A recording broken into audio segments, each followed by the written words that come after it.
Semua ayah boleh sembang dengan anak kah? Dah. Kebanyakan ayah tak boleh sembang dengan anak. Kalau anak nak minta duit pun, dia tweet sabar. Dia tweet mak, suruh mak minta tak? Mak nak beli ni. Ayah duduk di ruang tamu je. Kita tak berasa besar bila anak tak berani cakap dengan kita, anak tak biasa cakap dengan kita tak berasa yang tu kerugian besar. Padahal yang tu kerugian dunia dan akhirat. Sebab anak sentiasa menantikan sentuhan dan belayan kasih sayang ayah dia sampailah dia umur berapa puluh pun.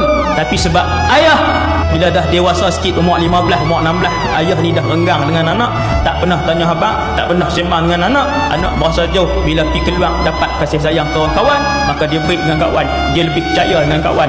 Bila ada masalah, dia akan luah dengan kawan, dia tak luah dengan ayah. Sebab ayah di rumah jadi panglima, nak senyum pun susah dengan anak.